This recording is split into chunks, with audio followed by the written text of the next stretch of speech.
All right, today we're going to take a look at some really important threats that are kind of bubbling up just below the surface.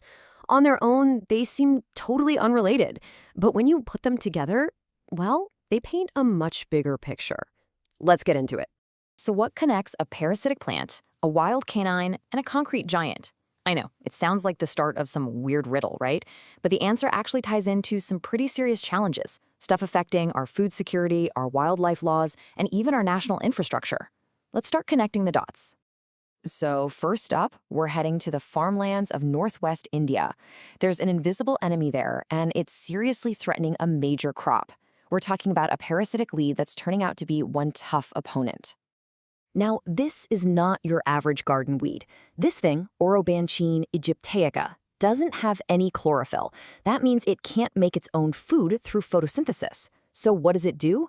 It becomes a full-blown parasite. It latches onto the roots of mustard plants and literally sucks the life out of them, stealing all their nutrients and water. And the really scary part is just how well it's managed to adapt to the Indian climate.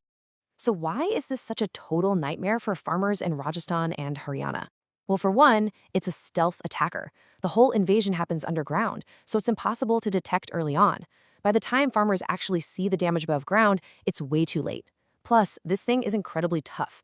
It has a high tolerance for the herbicides that would kill most other weeds. And maybe worst of all, a single plant can produce thousands of seeds, creating this massive seed bank in the soil that can just sit there dormant for years. This is a direct hit on crop productivity, which is a devastating blow to the food supply and, of course, the farmers' livelihoods. But people are fighting back. This has turned into a high-tech agricultural battle.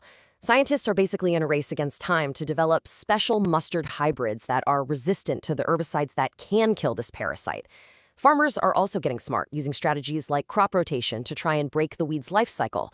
And it all falls under this bigger approach called integrated weed management, which combines a whole bunch of tactics. It's a complex, ongoing war against a really, really persistent threat. Okay, so from a threat to our crops, we're going to pivot to a very different kind of story, one about protecting our wildlife. We're leaving the open fields and heading to the National Zoo in Delhi, where the death of a single animal has actually sparked a federal investigation. So the key phrase here is alleged unlawful killing of a golden jackal.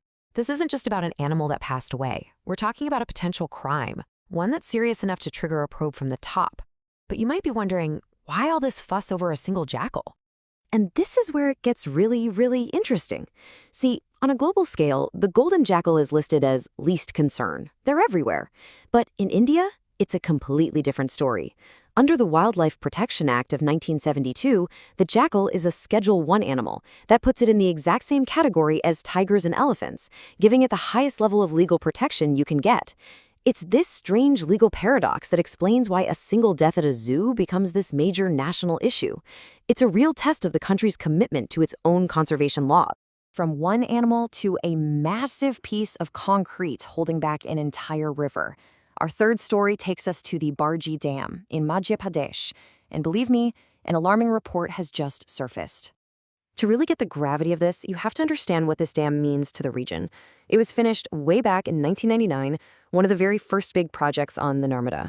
For more than 30 years, this thing has been the cornerstone of the area's irrigation and power, a real symbol of stability. And then you see this. The official watchdog, the National Dam Safety Authority, has called out the dam's operators for serious safety lapses. I mean, that phrase alone is chilling. When you're talking about an aging piece of critical infrastructure, lapses could mean anything from minor stuff to, a risk of catastrophic failure. It raises some really urgent questions about the safety of millions of people who live downstream. Okay, so we've looked at things that are already happening. A weed infestation, a death investigation, a dam safety warning. Our final story is different. It's about being proactive. It's about getting ready for the worst before it ever happens. The core idea here is something called military-civil fusion. Think of it as a pre-planned playbook. When a huge crisis hits, a natural disaster, a security threat, the last thing you want is the military and the local government officials meeting for the very first time. This is all about building those relationships and response plans way ahead of time so that when every second counts, everybody knows exactly what their job is. And that is exactly what Exercise Sanjay Shakti is all about. It's basically a massive drill led by the Indian Army, designed specifically to test and smooth out all that coordination between the military and civilian agencies. It's really about building up our national resilience from the ground up.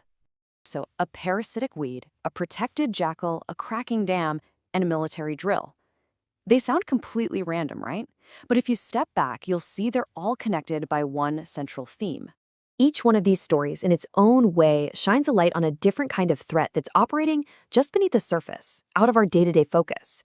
Whether it's an invasive species in our soil, a legal contradiction protecting our wildlife, aging infrastructure in our cities, or just the constant need to be prepared, they all beg the question, are we paying enough attention to the right things? Are we looking in the right places for the next big crisis? It really makes you wonder what other hidden threats are lurking just out of sight.